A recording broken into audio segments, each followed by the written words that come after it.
And I'm Justin Michaels. Thank you for starting your day with us today. Let's get a check of that forecast with meteorologist Michael Page. And Michael, we do have some presidential visitors in New England right now. How's the weather down there on Martha's Vineyard? Indeed, Justin. In the news here, we begin with a tragic story out of Norwood, Massachusetts. Police say a little boy drowned in a swimming pool at a family member's home. Our Jackie Bruno has details. In other news here this morning, a Vermont mother is behind bars today. She's charged with shooting and killing a social worker. Happened Friday afternoon outside the office building in Barrie. Police say Laura Sobo was shot twice. She died at the scene. She worked for the state's Department of Children and Families.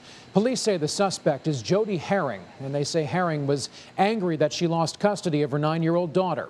Sobel was handling her case, and people in Barrie are stunned by what happened.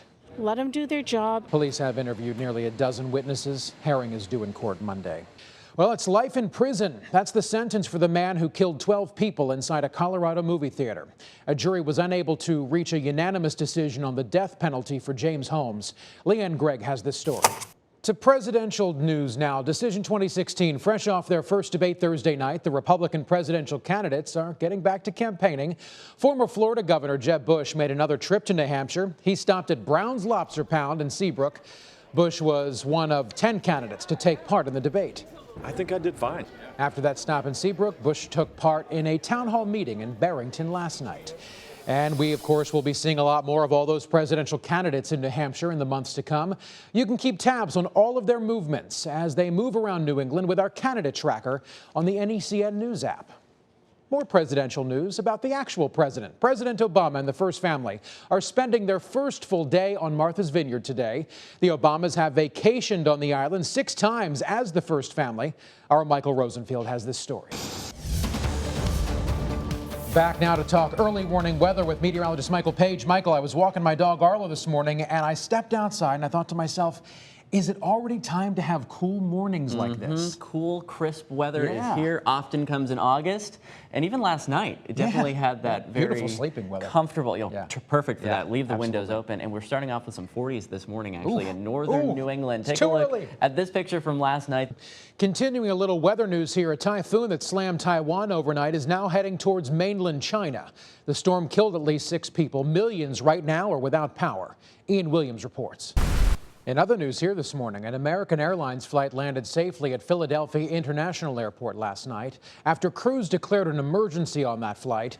An airline spokesperson says some unburned fuel burned off as the plane took off around 9 o'clock. It was headed for Seattle when crews declared that emergency shortly after takeoff. Now, no part of the plane was ever on fire. It never lost power. Passengers were put on different flights. The family of a young driver hit and killed by Tony Stewart has filed a wrongful death lawsuit against that NASCAR superstar. The lawsuit accuses Stewart of gross negligence, saying he gunned his engine as 20-year-old Kevin Ward Jr. walked onto the track. A grand jury declined to indict Stewart. The Legionnaire's disease outbreak in New York City seems to be under control, according to health officials there. Though 10 people have died, more than 100 others are infected right now. More now from Erica Edwards. All rooftop. Looking at sports now, the Red Sox are now 2-2 on their current road trip. They beat the Tigers last night in Detroit. David Ortiz hit his 22nd home run as the Red Sox jumped out to an early lead and never trailed. The final score of that game, 7-2. First pitch tonight is set for just after 7 o'clock.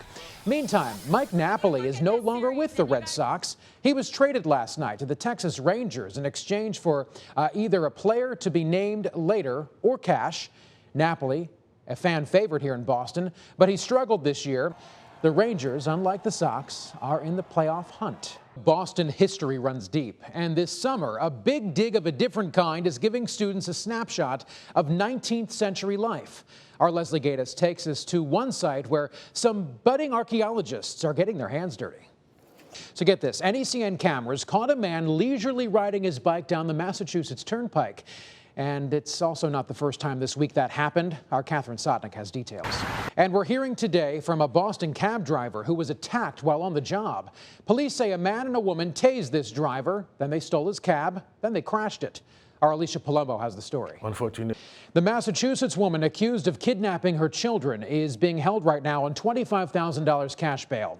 33-year-old Bruna Gomes allegedly impersonated a police officer and took her kids from a babysitter after pepper spraying that babysitter. That's when an Amber Alert was triggered on Thursday afternoon for 7-year-old Natalia and 8-year-old Nathan. Gomes and her husband were in the midst of working out a joint custody agreement. Gomes feared her husband was keeping the kids from her. For now, the children will remain with their father. Time to talk early warning weather, and if you're a beach goer or a boater, listen up, because it's the beach and boating forecast for this Saturday. And you will notice the onshore wind. Michael, thanks. The news right now takes us to Coventry, Connecticut, where police are investigating a deadly crash on a dangerous stretch of road. Happened on Route 6 in Coventry. We get more now from Matt Austin from our sister station, NBC Connecticut. And that was Matt Austin reporting police have not released the name of the driver who was killed. In other news here this morning, the nation's largest wireless provider will stop offering phones at discounted prices when customers sign those 2-year contracts.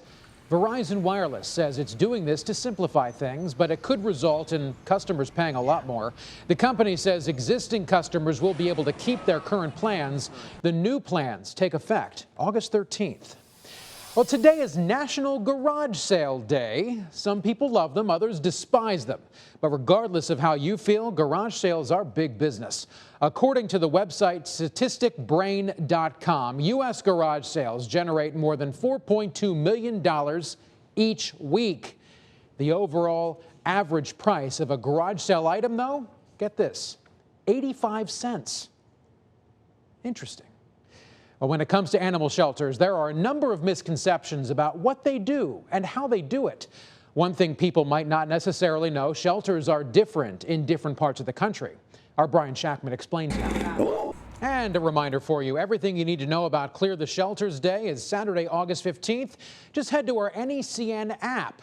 We have an interactive map of all the shelters in the region, as well as a slideshow of what we call the pets of NECN. Michael, really a nice weekend on tap for us. Very pleasant, especially if you don't like the big time heat and humidity that we've had the past couple of weeks. Well, summer is definitely not over. Not just yet. And no one's complaining about that. All right, thanks for joining us. I'm Justin Michaels. And I'm meteorologist Michael Page. You're watching NECN, New England's news station.